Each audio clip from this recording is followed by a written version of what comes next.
we heard kind of the story of what started all this and led to, well, we have to sort of create this organization to give structure around this. Can you talk about what is the model? What does the I Love You Bro project do, first of all? And second of all, why does it seem different in your eyes from other things that are out there? Yeah, so foundationally, the I Love You Bro project, we really lean into our weekly support group. So we offer spaces for men to come and share. They're only an hour and a half. Every one of them is 7:30 to 9 p.m. So we're consistent and we're weekly with these support groups. I would say secondary programs would be, we have monthly mental health workshops for men, where I bring in clinicians and we address what our data shows, and we also offer social connection activities outside of a clinical space. We give guys an opportunity to connect, have fun, kind of do those activities. And then we also offer free therapy for men as well. And so what's different? It's a really awesome question. Is we lean into just normal average Joes for average bros.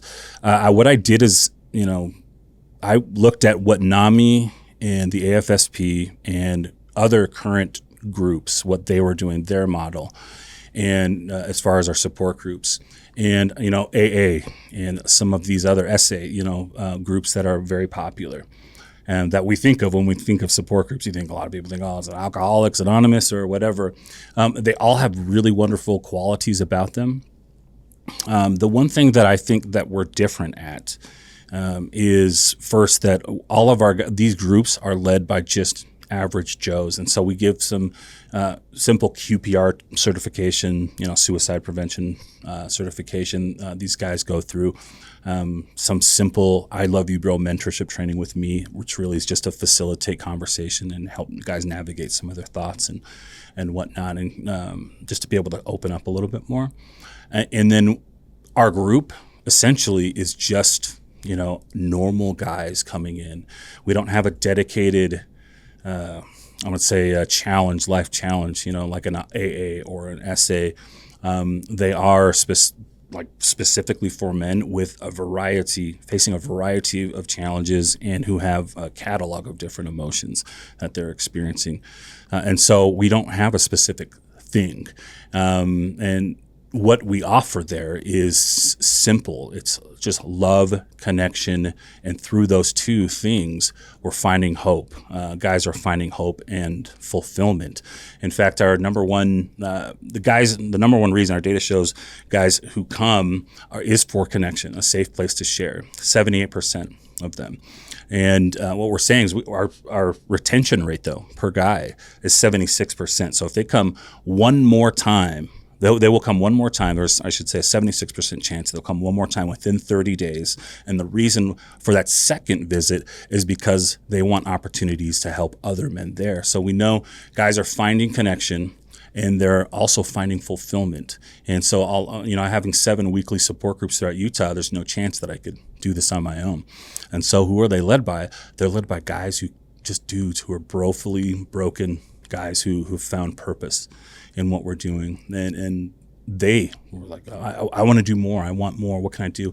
And so they start leading out groups for us. Anyway. So we're doing a lot of awesome things. Very simple. So, Joe, you mentioned this idea that there's maybe a stigma attached to going to a support group. Like we don't want to need that help, and I wonder if some of it comes from the idea that, we believe we're supposed to have this sort of community, this sort of connection, like organically in our life. But it seems like a lot of people don't. And, you're identifying that and kind of filling in what is really absent. I mean, is that your sense that men are just lacking this? And why? Why is this not happening organically in our lives? Well, I mean, we know right now that men are 80% of all suicides. Well, why is that? Just within the I Love You, mind you, our data that we collect are from men who are somewhat comfortable reaching out. So it doesn't necessarily reflect all men who may not be. And so from what the data we collect from our guys is only, I would say, 21% of them were comfortable reaching out to 988, which is the National Crisis Hotline. Okay, that's what we provide, right? And the reason why that is is because our data shows self-perception, negative self-talk, the judgment of others, clearly the number one. But what's sad and also interesting is that men, the least comfortable outlet they have, according to our data, is a spouse. Only 13% of them will say, I want to reach out. I would reach out in an emotional crisis to my wife. 15% would reach out to other family, parents, siblings, cousins. And then a very sad one for me, 18%. In the community that we live in, a religious one, only 18% would feel comfortable even talking to God about their problems, prayer. And so we know that the stigma, it holds up, that men are supposed to be this tough, suck it up, lions not sheep mentality. That's just so toxic that we have trouble breaking down some of those walls and that stigma in the group. So. Can I share some data points that kind of back up what you're saying? Here at Settle Institute, we put a survey in the field to survey American men across a range of issues on health, vocation, but also purpose, to kind of get at the sense of what are they feeling and experiencing as kind of that experiential data that in many respects is missing from these conversations. And so this is all American men. It's just a kind of a general sample of American men. And in our findings, I'm going to read from a report that I'll link to in the show notes. A whopping 36% of American men say they are struggling to understand my place in my community or in broader society. 31% said they, quote, don't have anyone close to me with whom I can speak about difficult things I am dealing with. And when we asked about mental health specifically, almost a third said that they don't have a close confidant. So 30% reporting that they don't have anyone they can talk to about their own mental health. And that includes things like a mental health professional or a spouse or partner. And it was about roughly between 1 in 5 and 1 in 3 who said that talking to my spouse or a mental health professional about this would be a sign of weakness. And so some of the national data kind of bolsters what you're seeing. I want to drill in a little bit more, drill down to this idea that average Joes, to use your term, are the folks leading these conversations. Given the survey data, what you've experienced in your organization, why do you think it's so important that average guys are the ones leading these conversations instead of, trained clinical health professionals in some form? Well, I mean, first of all, we're men are programmed from a very young age. We're robots when it comes to emotions. Even me, to an extent, I wear my heart on my sleeve. I have no problem sharing my emotions.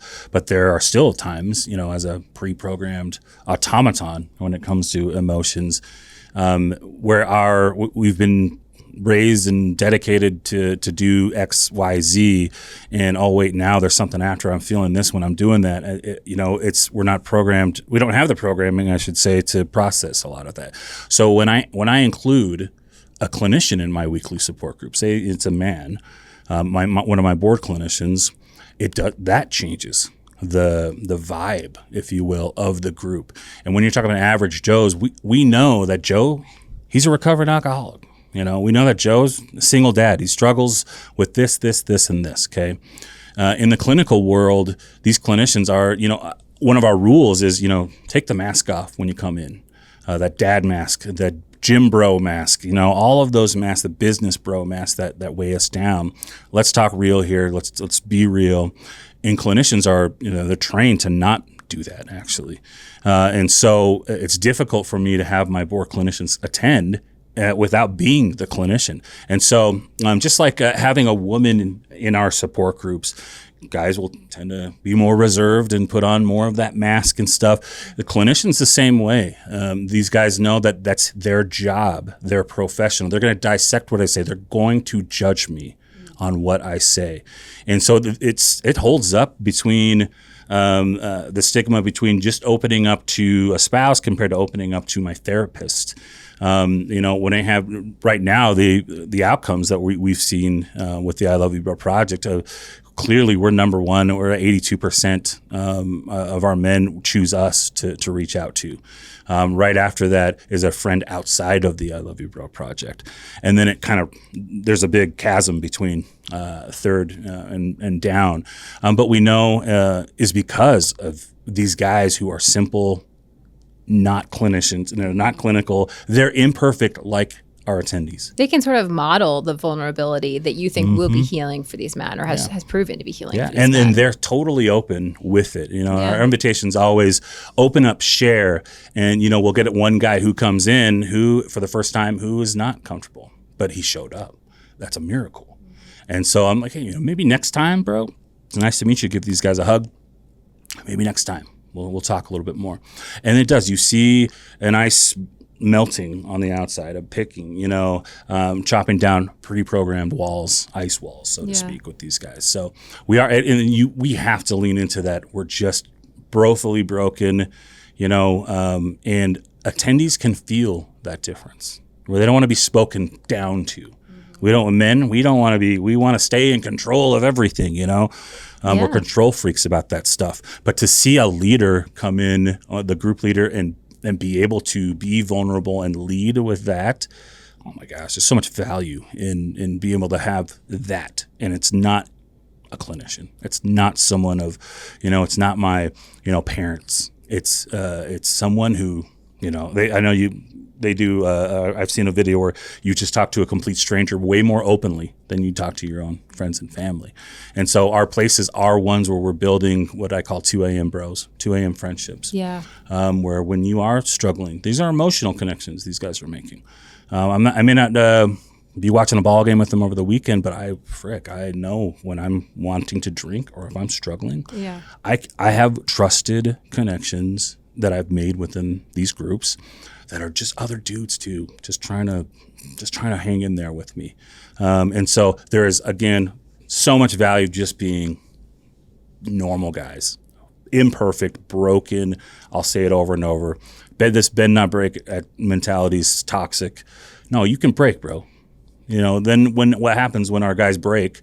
Oh, then I'm not supposed to break, so that means I'm faulty. That's what ended up with Aaron being on an overpass. He just had a couple things said to him and done to him and experienced, and he had no way to process such heavy things.